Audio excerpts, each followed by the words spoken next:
Hello again, everybody. This is James Bartley, and you're watching and listening to the Cosmic Switchboard Show. Today I have an old friend, Evie Lorgen, and if everything works out, we'll have David Eckhart join us in a little bit. This will be a continuing series, a semi-regular program where we're going to be talking about the reptilian issues, and there's some other researchers and therapists that we'll be having on in the future to talk about the reptilians from their standpoint. Because the way Evie and I see it, I think I could speak for her in this regard that this is where rubber meets the road kind of stuff. This is bottom line kind of stuff. So much disinformation, so much misdirection. Uh, w- what we're doing is getting this information out to people pretty much like us. This is not really meant for a general audience, people just mired in the surface level, right? This is information for people that have an understanding that there is a reptilian overlordship, that this has been going on for a long time, and we may not have reached the end game, but maybe the final curtain isn't rising yet. But this is like the act before the final curtain, the final act. So we need to get into the right mindset and recognize what it is that's going on and who our foes are, quite frankly. So without any further ado, Evie Lorgen, welcome back.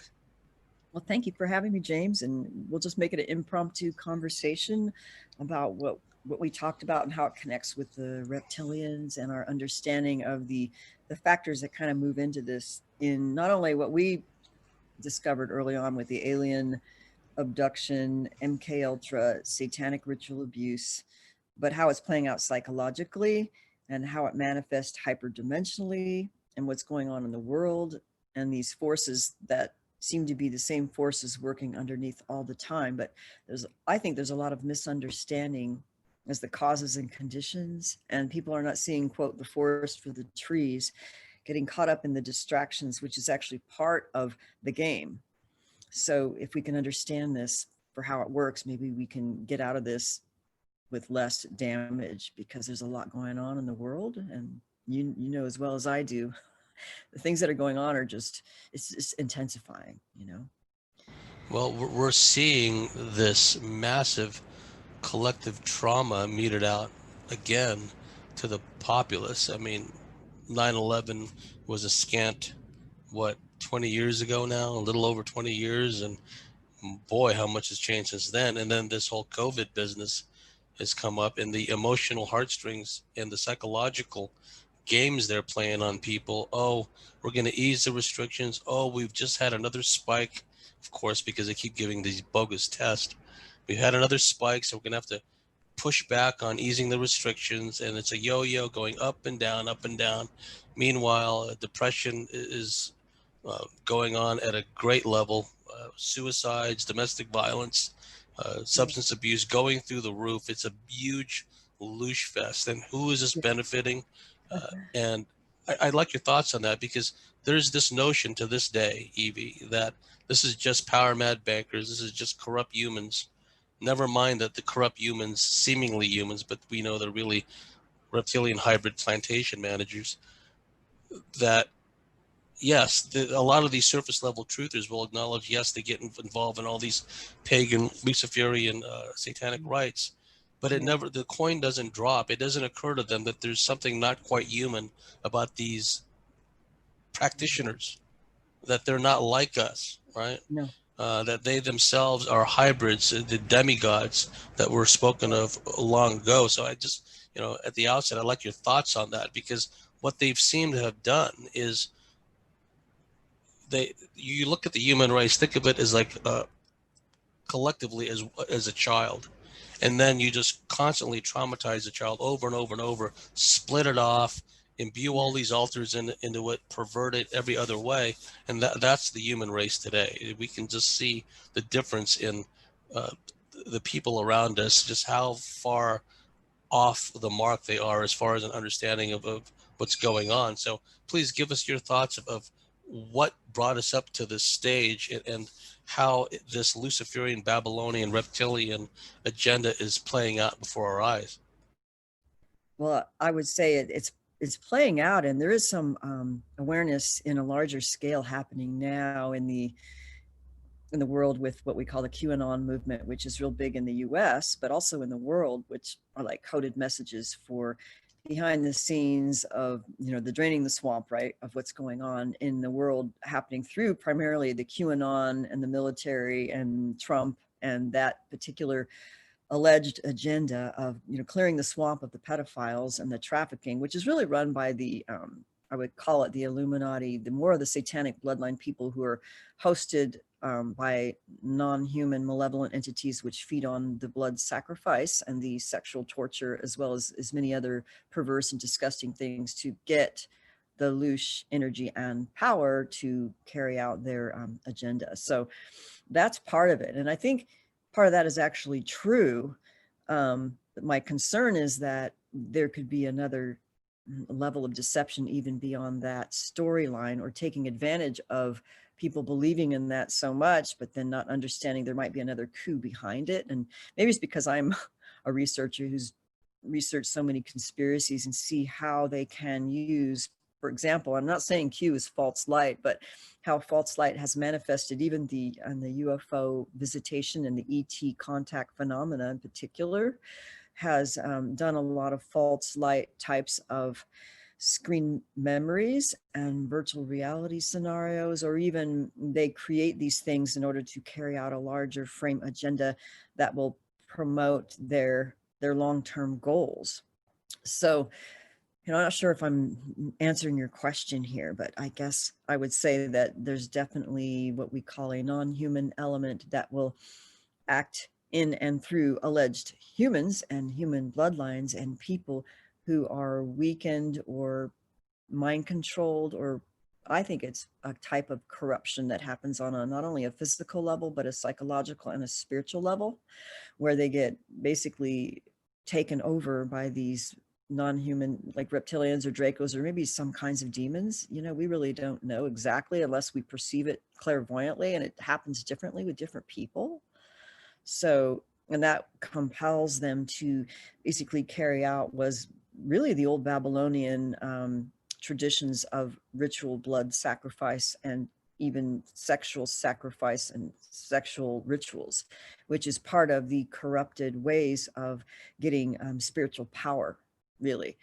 So this happened early on in humanity's origin. I think some of the fallen angel narratives might be what's behind it, but we may not know fully. Well, how did they really corrupt the human race? Or there was like a serpent seed, for example, of the fallen angelics, whose, whether the human or the hybrids born had corrupted genetics such that the real human soul couldn't come through and imbue it with a kind of conscientious based soul matrix and brain functioning.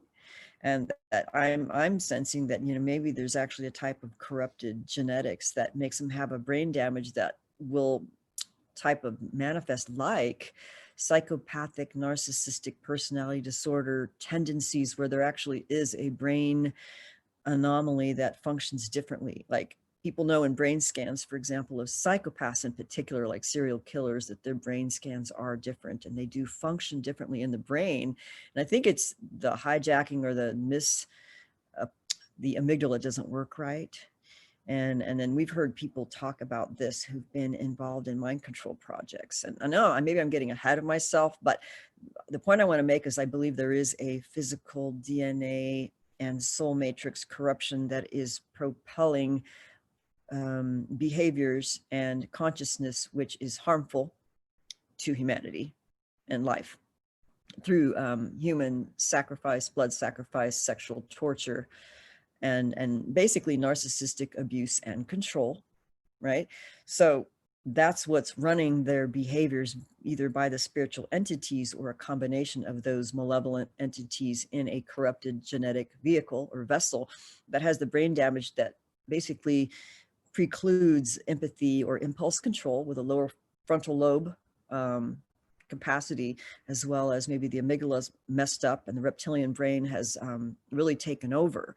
So people like Max Spears, I believe it was Max Spears who really brought a lot of this information out on the, the sexual torture and trauma-based mind control in his particular project. I don't know if it was the Phoenix Project, Montauk Project. There was many of the projects or that basically are MK Ultra trauma based. But what he basically stated was that when a child is sodomized at an early age, between 0 and 6 years old, it forces the Kundalini energy to shoot through the body in an unnatural way that blasts open the third eye. And it also could scar the brain stems so that they have certain kinds of abilities, not only psychic third eye perception, but overwhelming psychic perception, but sometimes a photographic memory, but other kinds of behaviors and compartmentalization of consciousness, which allows an easier programming through multiple personality disorder.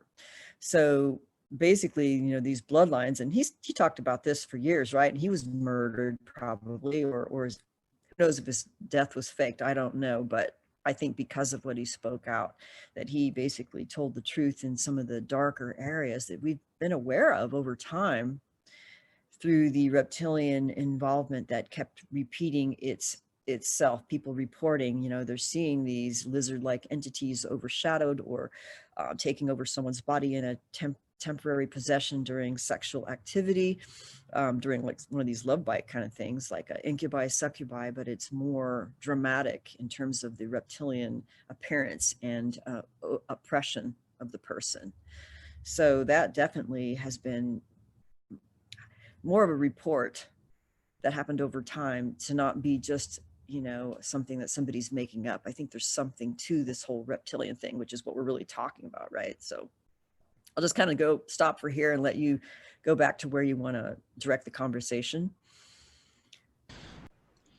Before we came on to do this discussion, Evie, we talked about the Mary Henry case, one of the classic cases that Barbie Bartholick shared with us. She shared her contact notes with us, her insight and her information gleaned with working with Mary Henry for some years. And that case, to me, it encapsulates in so many ways, from a collective general standpoint, what's going on. Because people can see the constant gaslighting of the corporate media, constantly being lied, essentially being psychologically abused over and over and over, along with all these other institutions of control, the medical, pharmaceutical industry, et cetera, et cetera. Well, what we saw in the Mary Henry case, going from general to the specific, back to the general again, is we saw a level of deception with the Mary Henry case, which is a classic. If one were to like gain the kind of understanding that exists within the case, for example, it was an example where she thought that she was in contact with benevolent beings, that she allowed these benevolent beings, what she perceived to be benevolent beings, to begin to communicate with her. And then this manifested in automatic writing. They began giving her all these prophecies, kind of the rapture scenario, which we discussed. And then ultimately she began having intercourse with one of the beings that she was in contact with. And this being took on the appearance of Jerry Reed, a well-known, at the time, country and western singer. And Yeah. I think the guy appeared in TV shows and movies too. Yeah, it was an old country guitar singer named Jim Reeves. Jimmy Reed, I'm sorry. Reeves, yeah. Yeah. And then it just went on from there. Things degenerated. It took a very dark black magic turn. So give us your thoughts on that, because it has to do with a lot of the stuff we're talking about. The Babylonian, reptilian, dark magic, dark Cupid aspects. It's amazing how, in some respects, I think Barbara Bartholick had a genius case that demonstrated all these elements that tied together in a way that was undeniable, of the connections between the malevolent aspect of the false light, ET, involved in abductions and channeling and prophecies, and even to the point of, you know, rapture, and then being involved in, let's say, the sexual connection between this spirit guide who claimed to be this dead guitar player named Jim Reeves, but it started out as ET based writings, automatic writing of, you're being chosen as a, to be a voice for this ETs and what's going to happen in the future. And you have a very important role. And it's classic ET contactee types of messages. But this deteriorated into a, basically an incubi, succubi, demonic sexual connection. It was probably a reptilian. I think she discovered that the reptilian was masquerading as this, guitar player who was one of her favorites. That I think one of the things about it was that he had a certain love song that was played over and over in her mind and in her memory that triggered her broken heart. And this goes back to how reptilians will go back into the memory of someone to trigger a traumatic memory, to extract loosh, or to gain entry into their wounds, which seems to allow them entry. So that actually was the entry point where she was heard this song, and then it brought back all these memories, and then she felt love and advances by this being that were actually pleasant, right? Pleasant sexual, Kundalini rising kinds of stuff with psychic abilities, and her arthritis was healed in her hand. So there was this benevolent aspect of this being, making love to her that was phenomenal, connected to these ET guides, So, but it did deteriorate into basically a form of demonic oppression and eventual possession, or almost near possession, where she had to get exercised and helped. And I'm just amazed that, these kinds of things are overlooked, where people are not able to see what I call the forest for the trees, to see the connections between things and how they operate in a larger scale, so that people kind of get caught up in the minutia of, oh, well, that's not that, that's this. And, I'm special. And people get caught up in this specialness of, these ET contacts. And it was just classic deception on multiple levels that I think that was overlooked by most researchers. And, and her vulnerabilities, I think, were chosen in a classic love bite. But in her case, the love bite was with this spirit guide who was really a reptilian, right? But she later actually did have love bites that were set up with real human beings afterwards. So this continued on, actually, even after the case, even that I didn't write about. So it just goes to tell you that, she led on and allowed this into her life because she was lonely and she was traumatized, and she was, a mom of like 8 kids, and her husband was gone, and it wasn't a good marriage. And then she had classic abductions happen earlier in her life that was recalled through hypnosis. But it wasn't until Barbie worked with her that she got the screen memories, got underneath some of the screen memories, to find out what really happened and what was the nature of these beings. So it just goes to tell you that there's so much more involved. But the reptilian was definitely the one behind the, pretending to be this, dead singer lover. And then it escalated into a near demonic possession with all kinds of really bizarre things. It's in my book, actually, The Dark Side of Cupid, called Mariah and the Spirit Guide is the name of the chapter. And I couldn't recount the whole thing, but I know that you know about this case because we spoke about it with Barbara Bartlett years ago. Yeah, and there was a couple of aspects to it which, bear repeating it, and it shows the fact that some aspects of the ET interdimensional, hyperdimensional malign influence is directly connected to the Luciferian black magic aspect, because after she had gotten into the automatic writing, essentially allowing this entity to work through her and essentially take over her for a while, then she began having these intrusive thoughts, these obsessive compulsive disorder thoughts that were quite disturbing, such as pour scalding hot coffee on her children. Okay, these were the thoughts she kept getting. She'd have a pot of coffee in her hand, and there's a little kid, and it's like, pour the coffee on the kid. It was like an opening of the invasiveness of not just one entity that was coming through in the automatic writing, and then these sexual liaisons that happened with this Jim Reeves slash, shape-shifting reptilian, but it seemed to escalate into more and more entities of a certain type. And what was interesting is that in her original abduction, when she recalled an abduction where she was on her way to work, and there was, I think at least an hour and a half of missing time, at least, if not more. And then some of the entities had these black caps on that had a widow's peak type of hairline, and they were tall Nordic types that she saw, but I think she saw 4 fingers instead of 5. It was just kind of weird.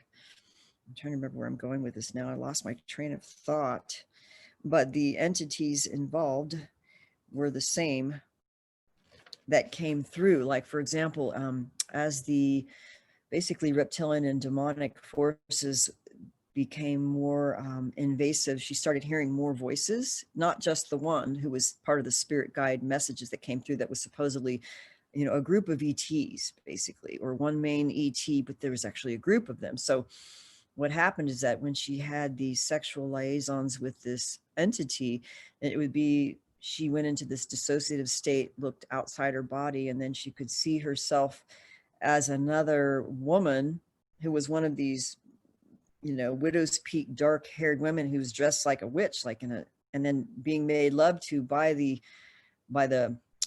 reptilian entity. So it escalated into something that appeared like a witch's Sabbath ritual, where she was on an altar having sex with this entity while there was like witches going around and a counterclockwise thing, doing this chanting. So, a simple thing escalated into basically near demonic possession, and more entities that were involved with a kind of ritualistic manifestation that she was able to observe out of body with what was happening on another dimensional level while they were feeding on her sexual energy. So, and the whole widow's peak thing and how they appeared like classic vampire beings, like, what was that, Addams Family? Remember when they had like the widow's peak hairline and the dark hair? Well, that was how they appeared in her, how she saw these entities who were involved with the ritual aspect. So it just kind of escalated into more and more of the invasiveness of not just one entity, but it was a group of ETs, and pretty soon it was like a group of like demonic friggin' beings who were doing these weird rituals. So it begs the question. It opened a door big time that allowed. But still, I mean, even with the classic story, and it was basically, the Earth's going to go through all these changes, which it is, the volcanoes and, tidal waves and earthquakes, and people being raptured and saved by ETs. And then nothing happened, right? She ended up dying, right? So nothing ever happened in her life. But they were giving her the storyline and the special job of being, a mouthpiece for these benevolent ETs are going to come save us during the rapture. And that never happened. So it begs the question of even these belief systems that people are still holding. I mean, I'm very skeptical about rapture narratives, that it's dangerous. It's dangerous. Yeah. Well, we talked before we began recording here about Arthur C. Clarke, the well-known science fiction writer, who was a known CIA asset. He was a pedophile, and his first novel was Childhood's End. And I watched a documentary about this, and they drew some full-color illustrations depicting what the story was about. So they had these storyboards, cartoon kind of, but not cartoonish, but very good illustrations of what the story was about. And in general, the story was about these benevolent beings, very much of a V scenario. If people remember the original V series and then the remake, right? Yeah. Where these benevolent beings showed up, and they had all these signs and wonders and wanted to uplift humanity. And then even in the illustrations in this documentary, it turned out that these benevolent beings, they depicted them as Dracos, as winged reptilian beings. And in the end, the final, storyboard panel illustration shows all these humans, particularly children, being levitated up into the sky, presumably into a big ship, Oh, right? wow. And this ties into Barbie Bartholik's what she called the cattle car scenario, where many people that she'd work with had either consciously or in regression were told and shown by beings, by reptilians also, of this potential future scenario outcome where these large craft would land, all these zombied out passive humans, docile humans, under some form of mind control would be led onto the craft and then taken away. And it was a like that old Twilight Zone episode, to serve man scenario. They were being taken away for consumption elsewhere, right? And we know those things already happen underground, Yes. the processing plants. And we know that a lot of humans are being taken off world as part of this cosmic trafficking program. It's not just trafficking on Earth. They're being, you know, trafficked elsewhere. And one of our colleagues, a dear friend of ours who since passed away, so I think we can talk about her findings and her information, Colleen Johnston, which was a fascinating, and there were dark, troubling aspects to her information too, because I still won't say the name of the cult leader that she, at a karmic level, had infiltrated, because her followers may still be around, even though this cult leader has since carked it, i.e. died, right? But long story short, Colleen Johnston was the trans medium, the channeler for this particular group. And let's say the name of this cult leader, well, we'll call her Cindy. My apologies to all the Cindys out there, okay? And there was an inner circle, and then there was an outer circle. And the inner circle of Cindy's, they got the real scoop. They got the real information. The people on the outside, and of course, and it's just an initiatory thing, depending on their level of trustworthiness, how far along they move in their studies and their disciplines and their initiations, would determine if they're ever let into the inner circle. So the people on the outer circle were not given the real information. They were just fed pablum. The people in the inner circle had a good idea what was going on. And essentially what was going on, folks, was Colleen Johnston was a trans medium. She would allow these Draco to possess her. And they would then give forth all this information to Cindy, the cult leader. And this was undiluted. You talk about Q drops. These were like Draco drops. Yes, I mean, hardcore, Yeah, it was not sugar coated with this highfalutin new age la-di-da stuff. It was like, you will do this, you will do this. This is what's going on. This is what's going on, right? And Colleen would not be consciously aware of any of this, because she had been taken over. Now, the recordings were made, transcriptions were made, and then she would look back and read all the stuff that had come out and listen to the recordings, and her mind would be blown, because these Dracos would be talking about world domination, control, and enslavement of humanity. And they were working through the Cindy woman, right, who actually got in comms with me at a certain point and tried to, buddy up with me. And on one occasion, because very, very cult-like, Colleen was living in like a compound, living in this commune with this cult. And she heard a sound late at night. So Colleen opens the door, looks out into the corridor, and there's Cindy being led down the corridor by these Draco, right? So it's not just that they were coming through in these transmissions to Colleen, and Colleen was turning around and giving this information to the inner circle of the cult. She'd eyeballed, Colleen had, the actual Draco in physical manifestation leading Cindy out to do something with her. Cindy seemed to be in this very docile, kind of transfigurated state, right? Mind controlled state. So it's another example where even within the cult itself, the ones in the outer circle, they were just given pablum. They were just Yes. given this metaphysical bunkum to kind of confuse and mislead them. And in the inner circle, they were told directly by the Draco, and these Draco on occasion would manifest, like in that case I just described, and they would tell them what's going on, what's really going on. And this also dovetails with when Barbie Bartley had infiltrated that cult in Washington State, where Yes. there was an underground processing plant. Many of these people in the cult on the surface were part of this cult where they basically give up all their worldly possessions and they come under the malign influence of this woman, a Mm-hmm. blonde-haired woman who was a channeler, et cetera, well known. I'm not going to say her name. On one occasion, they did, the channeler lady did this exercise where she made everyone wear a mask over their eyes, right? And she would walk up, the channeler would walk up and down the aisles of this lecture hall, and Barbie, being Barbie, kind of tilted her head back and looked beneath the blindfold to see what Yeah. was going on. She saw this channeler woman, and her eyes were like red, and she was like Ooh. full on like monster mode, right?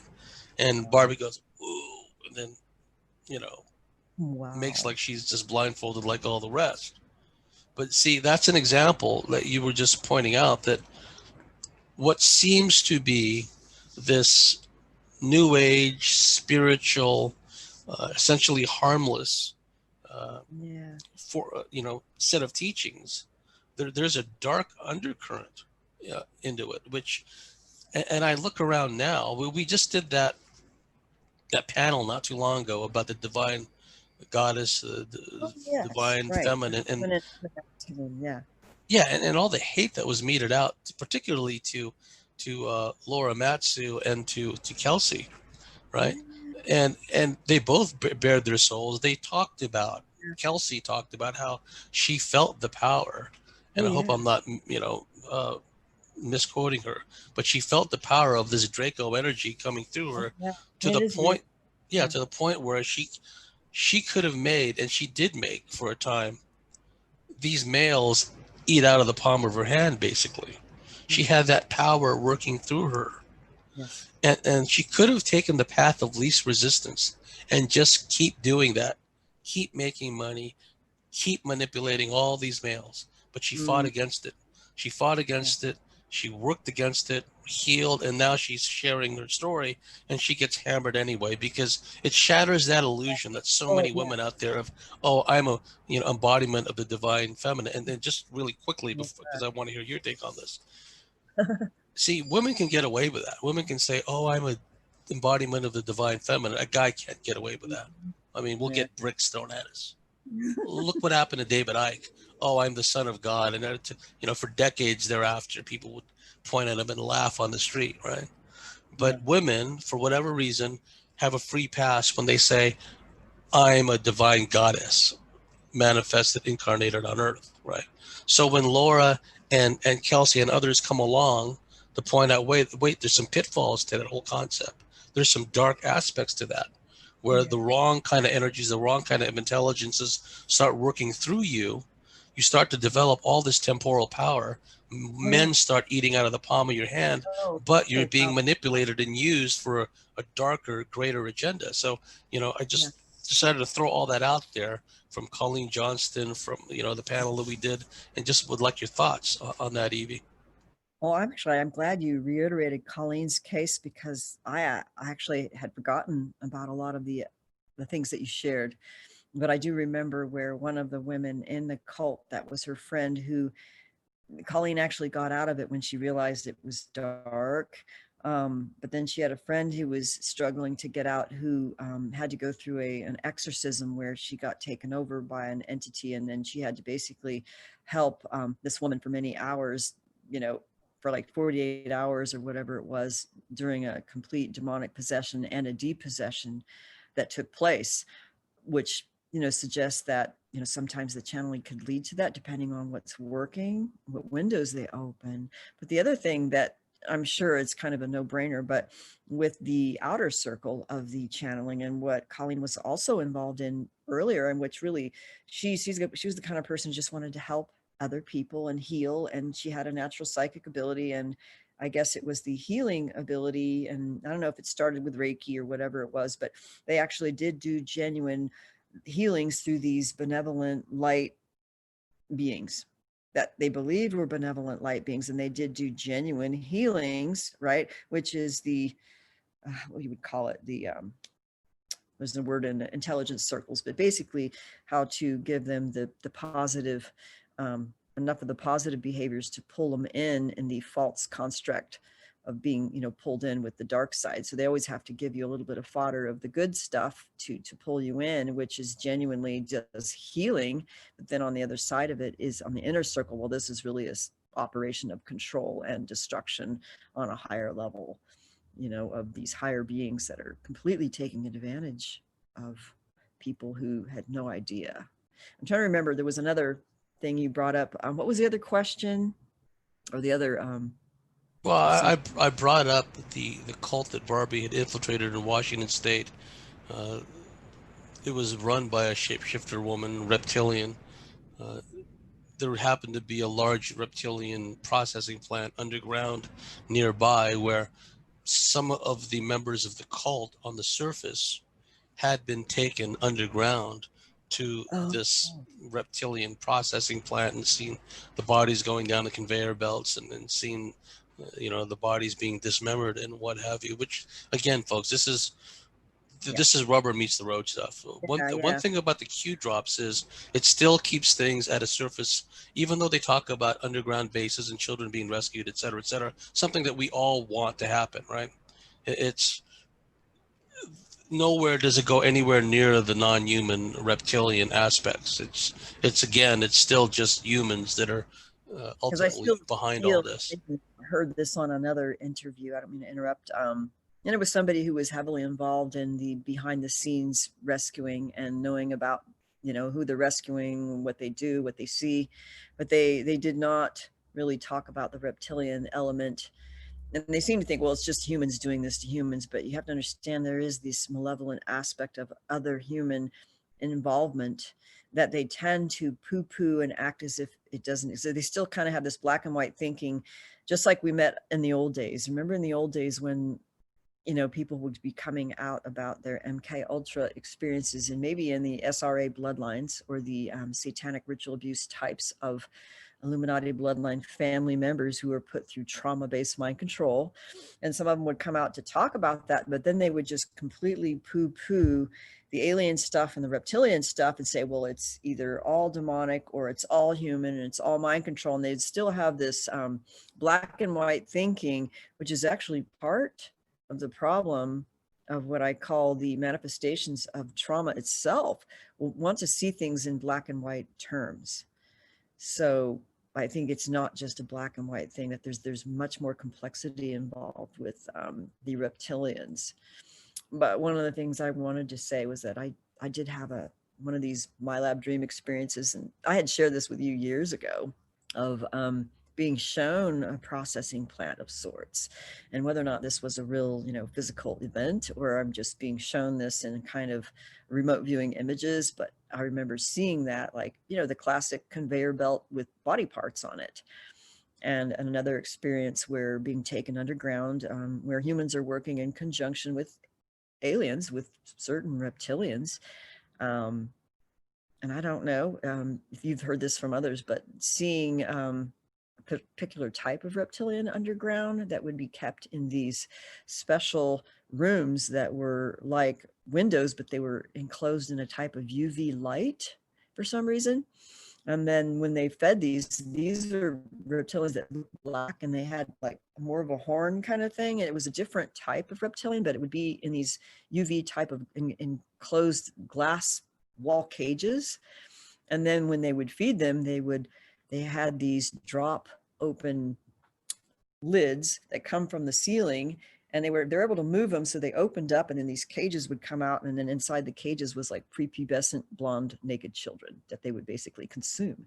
And that there were the humans working down there basically in charge of helping to basically feed these beings. And why they were keeping these reptilians down there and feeding them is anybody's guess why they're doing that. But I've heard other reports years ago, and this was, remember when I interviewed Andy Perro, who was the Montauk boy, and this was before they even called the secret space program and all that super soldier stuff.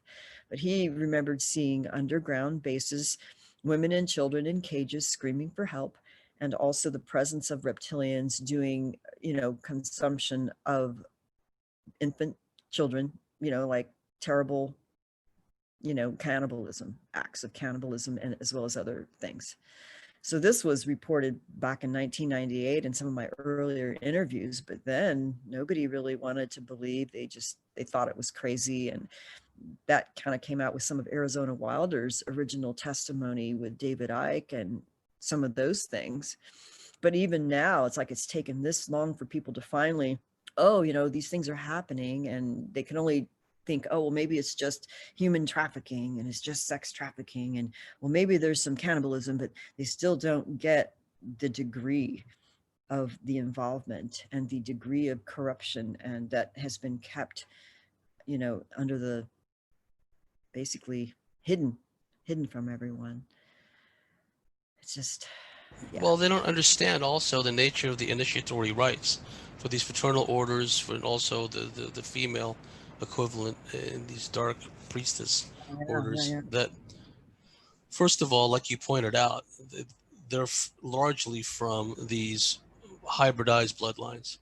Secondly, there's the incarnational karmic aspect where the same familiar entities, familiar spirits track these family bloodlines, track these individual, as Ed Casey would have said, soul entities, these particular souls.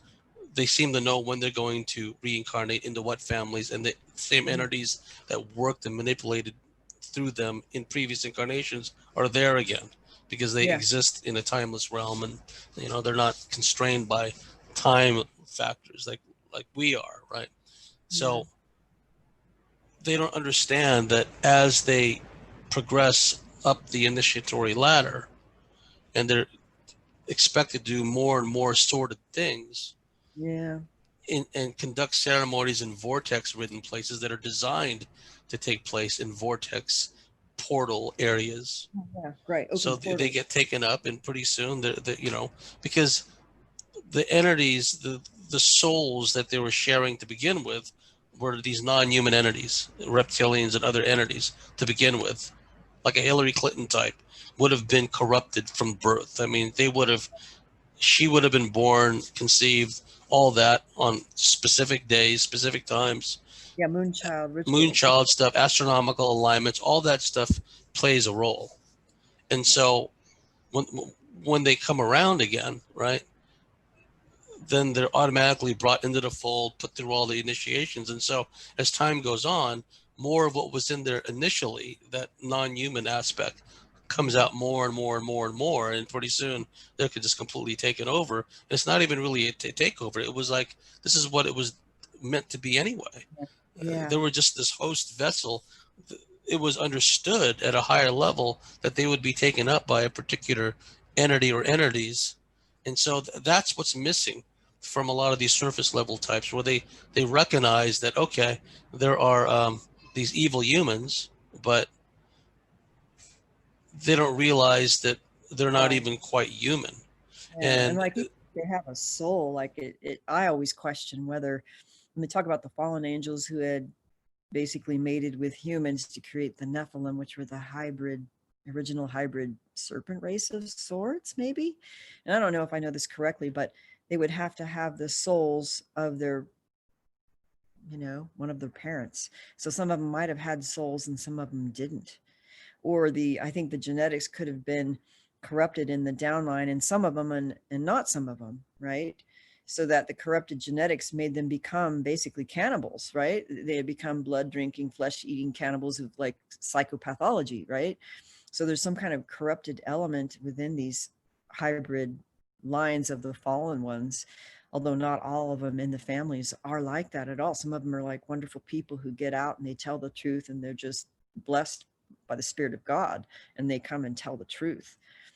but there's something really creepy about it in terms of the hosting and the possessing. And I think that one of the things somebody had told me in an interview, it was the Scandinavian Maya lab, and I mentioned this before, but her sense of genetics was that she knew she had augmented genetics from being genetically modified as one of these Maya labs in an abduction um, program. But one of her, she was in the Draco program, so she had part Draco, or believed herself to be a Draco in another life, but it was actually the Draco that was hosting, I don't know if her bloodline, sometimes they stay embedded in bloodlines, or they come in like, I don't know, viruses that aren't activated until a certain time. And so if you accept the consciousness of the being, let's say you accept the possession of the entity through a ritual or whatever, and then once that's activated in your consciousness, then it expresses the hybrid genetics more fully in the body. And otherwise it would be like in remission if you don't express the consciousness or accept it or have it fully be activated in you. It's like And the then, energetic frequency and yeah, the intent behind it activates the yeah. DNA. So that might make them, let's say, if they fully accepted the entity, and then it activates a type of augmented or hybridized genetics, which would maybe make them have the appearance of full-on shape-shifting in a physical way. So some of them, I think, do have full-on shape-shifting capabilities. And I've heard that by some SRA survivors, that one of their alter personalities is actually a shape-shifting reptilian. Oh yes, and the notion of shapeshifting long predated David Icke's information. Long predated a lot of. We've known about it for a long time, Yeah. and it's not just that people shapeshift into reptilians; they can shapeshift into other beings as well. And in the ET scheme of things, a little broader cosmic perspective, shapeshifting amongst ET races is fairly common. Well, we've reached the end of a fascinating and Okay. thought-provoking discussion with our guest, Evie Lorgen. Uh, Evie, please give your website information to our listeners and viewers. Okay, well, my website is evelorgen.com or alienlovebite.com. And I have all kinds of articles, and you can also get both my books directly through my website or through me. And there's a contact form for you to contact me, because one of my books will no longer be available after the end of the year. The Dark Side of Cupid will only be available through me in a hard copy until I get things squared away with Amazon. So get it while you can, basically, because it might go offline. So yeah, and then I have a new article on my website too about disguised grief and emotional blocks to disguised grief and how to go through that healing process. So yeah. And to our dear listeners out there, if you like what we do, if you believe in what we do, please go to the CosmicSwitchboard.com, sign up and become a member, and we'll see you at the top of the next segment.